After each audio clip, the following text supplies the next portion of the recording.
There you go. I'm all right. And then I will share my screen so that we can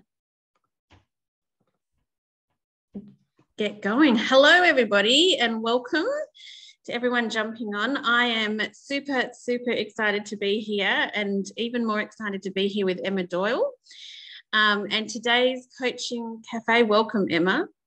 Thank you. Today's Coaching Cafe is all around what makes a great coach, and we're going to be, and it is all about listening. So just before let me click this so it works. Here we go.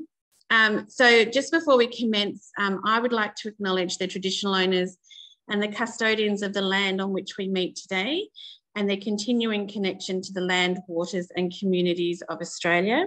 We pay our respects to them and to their elders past, present and emerging. I like to acknowledge that I am on Noongar land today here in Western Australia, and we pay our respects to all of the Indigenous cultures from wherever you are dialing in from. So what is on our agenda today? Well, as you know, What Makes a Great Coach book is getting ready to be launched.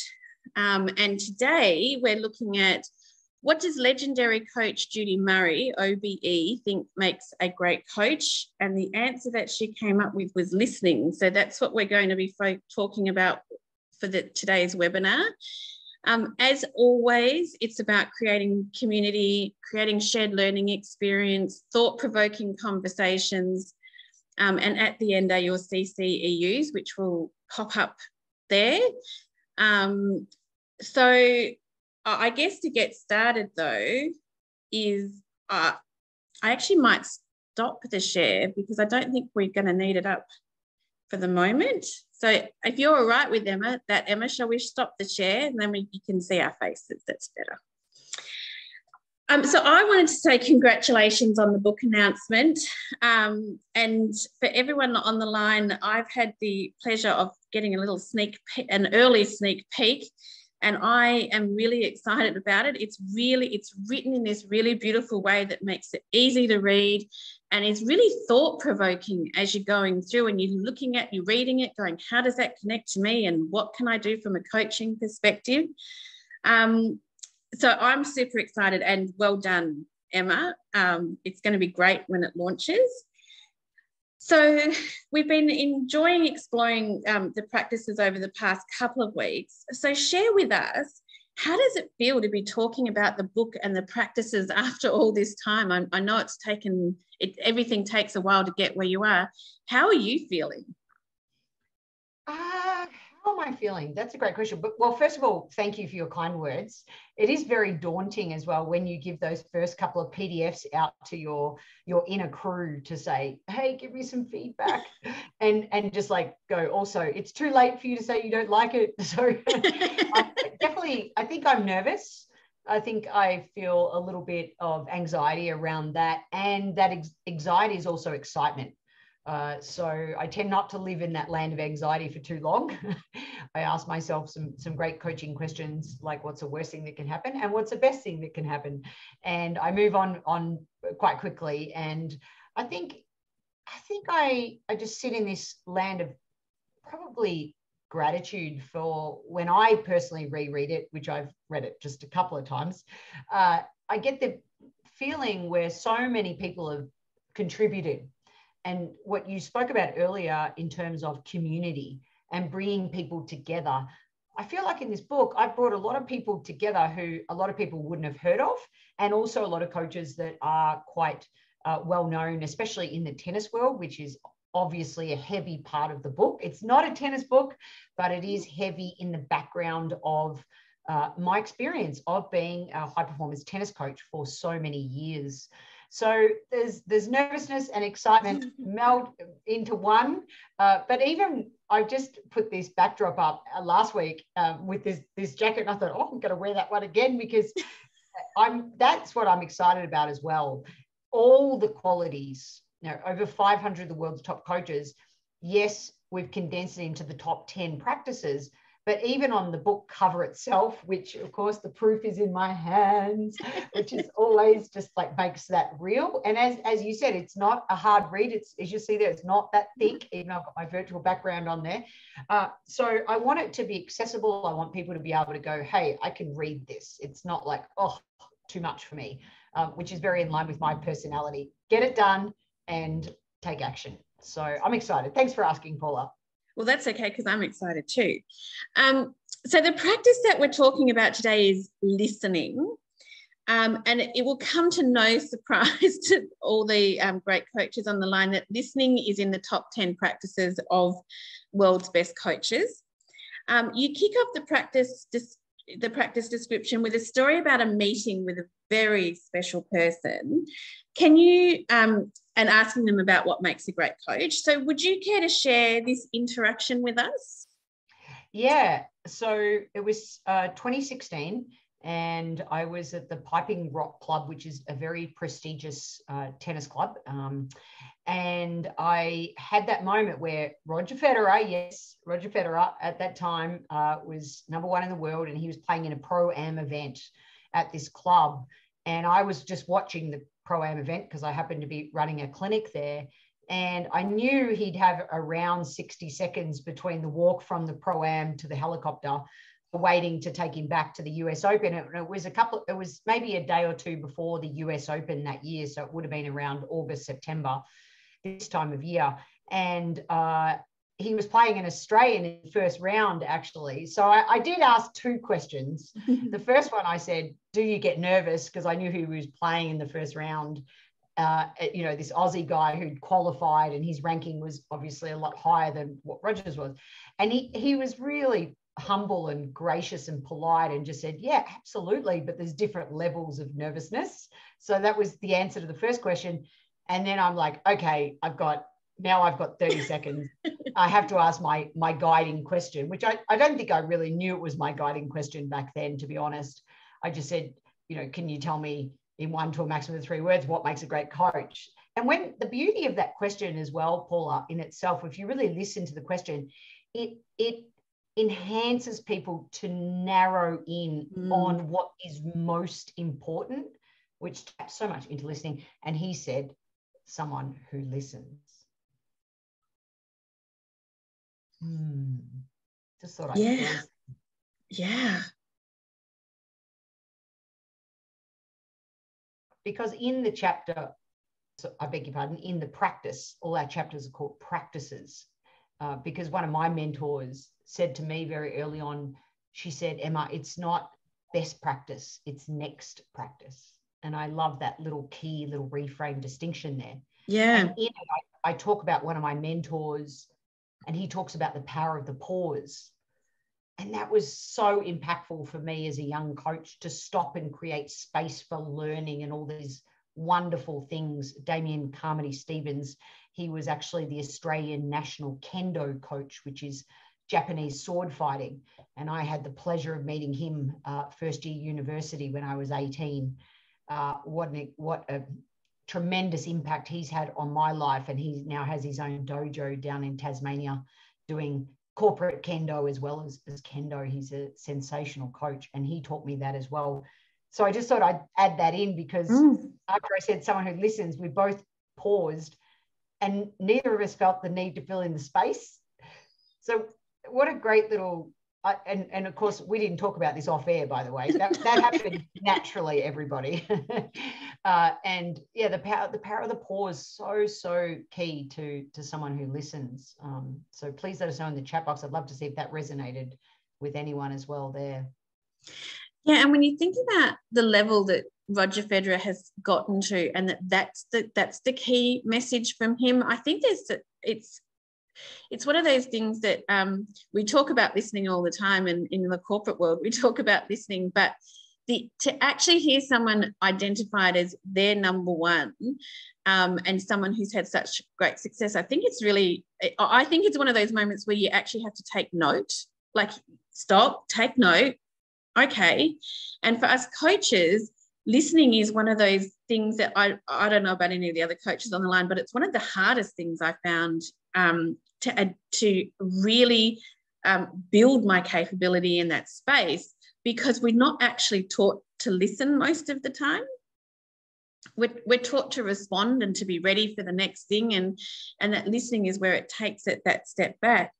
So, Emma, it's not only Roger Federer who said someone who listens, but also Judy Murray, who is the legendary coach and mother of Andy and Jamie Murray, who said someone who listens. Can you tell us more about what Judy said? Yeah, well, first of all, Judy Murray is somebody who not only do I admire, she's a friend, she's a colleague, she's an exceptional coach in her own right. And the way that she listens and the way that she's able to convey her message has been one of the most powerful things I've ever seen. And especially many a time it was only her and I at conferences speaking. We were almost at a point where there wasn't a lot of female representation at tennis conferences. So we really got to know each other well. And one of the things that stands out when I listen to her is, you know, her and I even have totally different energies, yet our messages can be quite similar and impactful because of the way that she's able to reflect back, even to a journalist. She gets interviewed a lot more than me, so I'm not saying I'm on that level, but I am saying the way that she's able to listen to what a journalist says and then reflect back to them is one of the keys of listening. So is this what you're saying, or is this what I heard is X, Y, and Z? And then she's able to influence and impact on a deeper level. And so when Roger said it, and then pretty soon after I asked Judy, she said it. Then I asked Serena Williams coach, Patrick Mouratoglou, and then he said, here, you have to be able to hear what the player is thinking. And I thought to myself, that just goes beyond listening. And the only place I learned that, honestly, was in 2006 when I studied under the Open Door Coaching Group, when we had to look at body language, when we had to take a deeper dive into congruency and alignment, and is the spoken word actually what the body language is saying they're going to commit to. Even, you know, when we're talking about how you're going to move forward and what are you going to act on, what are you going to take action on. If somebody says, I'll do that, and their tone goes up at the end, which is also very Australian, by the way. It's some signs there around hearing what the player is thinking is an amazing coaching skill. And if it doesn't start from a place of listening, then you'll never be able to progress to the next level of hearing what they're thinking or feeling. Absolutely. And Ian's asked the question, is the pause playing on people's instinct to fill the gap, or does it show you are absorbing? Great question, Ian. I think it depends. I don't want to say a cop out there, but I think it depends from person to person. And I think it's allowing space for the person, for sure, to tap into that. Because if we keep filling the space, they'll never have a chance to tap into that gut and listening to what the gut is really talking about. And also for us as coaches as well, to be present, to be able to then show that you are absorbing. So I definitely agree with the latter, but I think it's a combination and depends on the person. Yeah, I agree. I think it's a bit from column A and a bit from column B, and how the person interprets it is it tells us a lot about them as well, I think. And if you're anything like me, that little bit of space does help you to really think about what question do I want to ask. So it's not just the first question that comes up, it's I've now considered everything that you've said, and I want to make sure this next question's really great. And that little bit of space allows you to do that. Oh, 100%. And both Natalie and I, in putting this book together, we both admitted that we weren't exceptional listeners back in the day. And thank you, Paula, for your honesty. Yes, thank you. Anyone, feel free to, in the chat box, how are your listening skills? Because I got into coaching because I was good at helping people. I was good I'm a people person, right? So I'm good at solving. Everyone comes to me with their problems. So I was the problem solver. And especially as a sports technical expert. And that's the other reason why I wanted to write the book. I wanted to bring the concepts of business coaching into the sports world. And I wanted the business coaches to experience the passion and the energy of the sports coach into the business coach. So really, I tried to let me rephrase the word try, because Yoda wouldn't be happy with me on that one.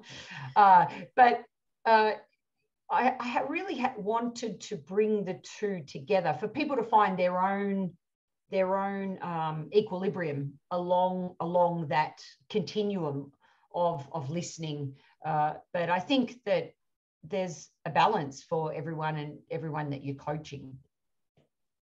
Yeah, absolutely. And we know that when we're delivering the coach training, that it can be really hard for people just to sit and listen and to ask great questions.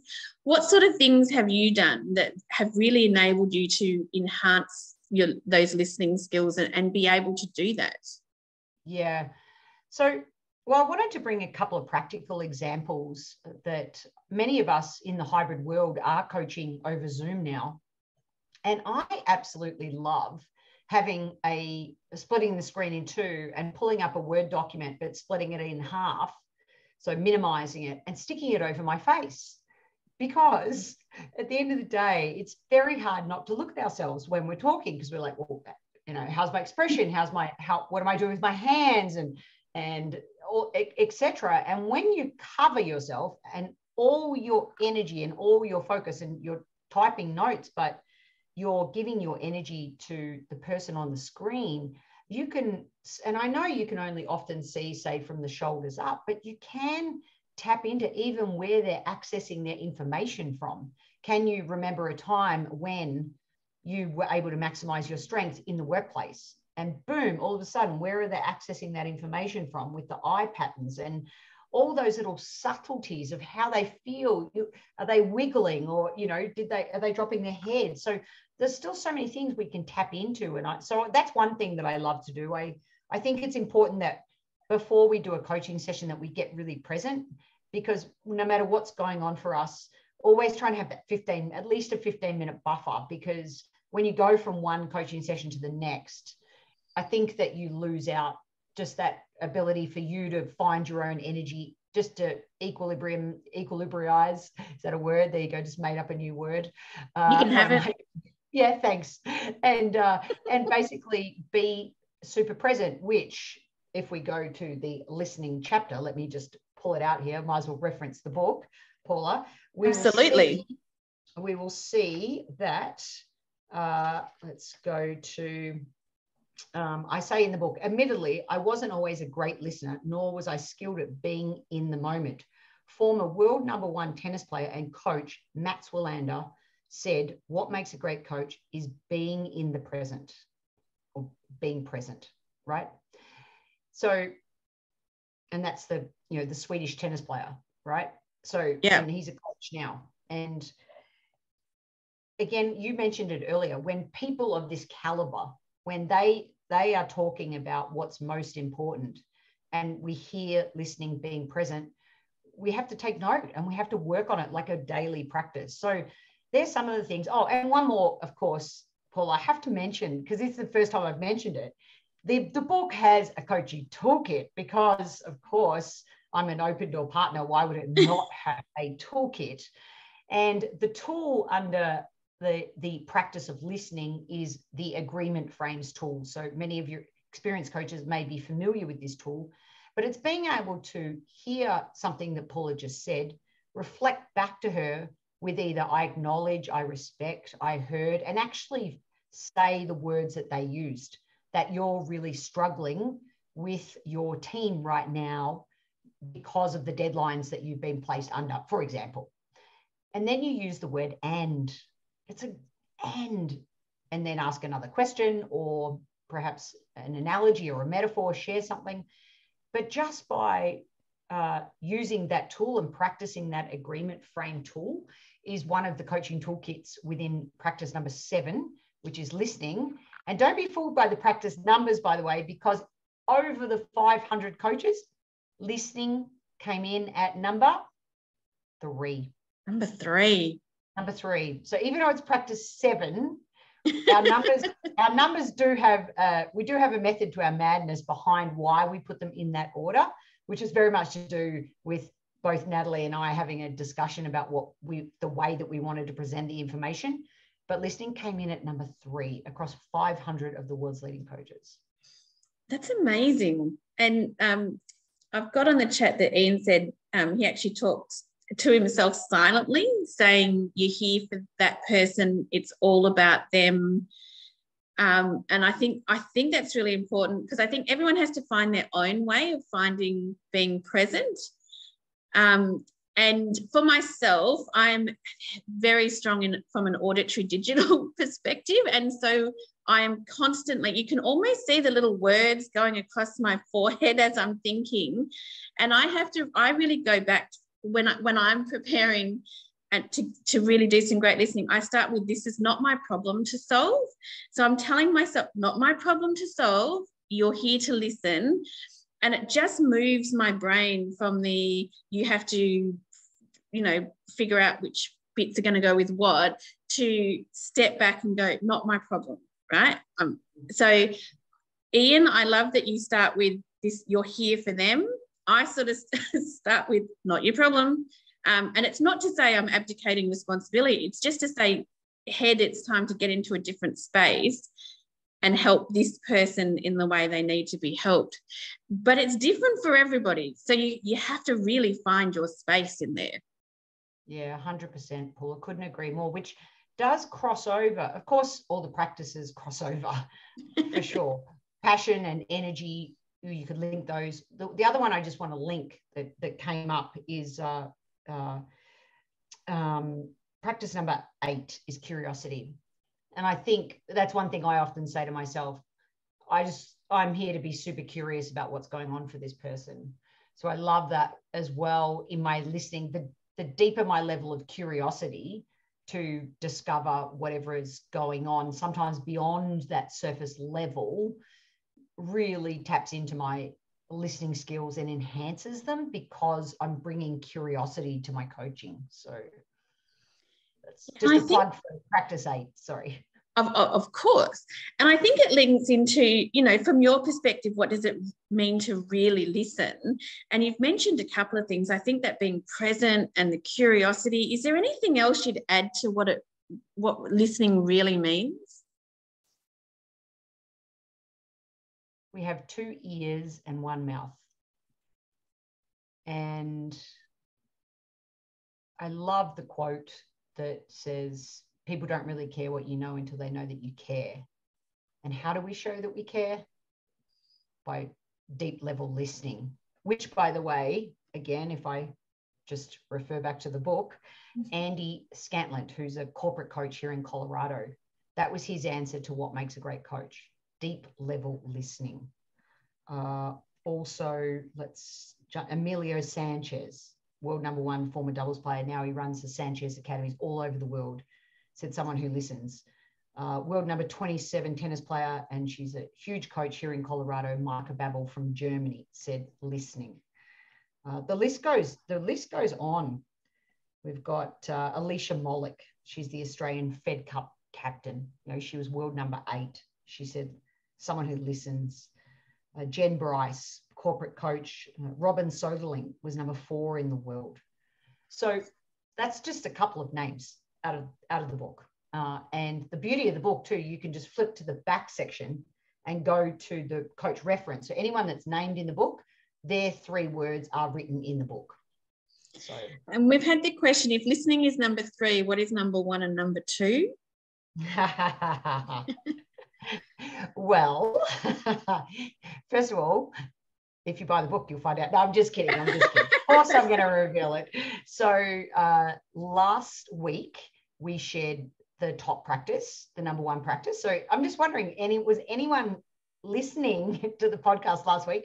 First person in the chat box, It was Nicole got in first. Well done. Yes, passion. Passion was the number one response, the number one practice. And in the book, passion is a practice number 4 in the book. And number 2 was energy. So the energy, the enthusiasm, but we're not just talking about the bravado energy. We're talking about your energy signature, the energy that you bring to your coaching and the environment that you create to help learning and help people be motivated to then want to unlock the potential that lives within themselves. So that was number 2. So they're the top 3. But there's so much more in it than just the words as well. So, and the other thing that Natalie said on the very first Coaching Cafe podcast that we did is it's not just find out the practices and think, tick that, oh yeah, I do that, or I do that. It's why we call it practice, and it's ongoing, it's lifelong, just like the opening chapter is called Being the Best Coach You Can Be, which is all about how we always need to keep on learning and be continuous learners. And I think that the practices bring that as well to life within the book. Well, that's the goal. So yeah, and there's the old saying that practice makes perfect, and I've changed that. Wasn't my idea. I found it somewhere. I won't accept that. I won't say that I created it, but I talk with my kids about that practice makes progress, and that if we're progressing, it means we're learning and developing and moving to that, because I don't like the idea of perfection. So practice makes progress, and just like on a tennis court, the more you practice, the better your forehand gets. For me, in coaching, the more you practice and the more you progress with all the things and identifying what for you needs to be improved, you really get that progress, and your progress means that your coachees get the best as well.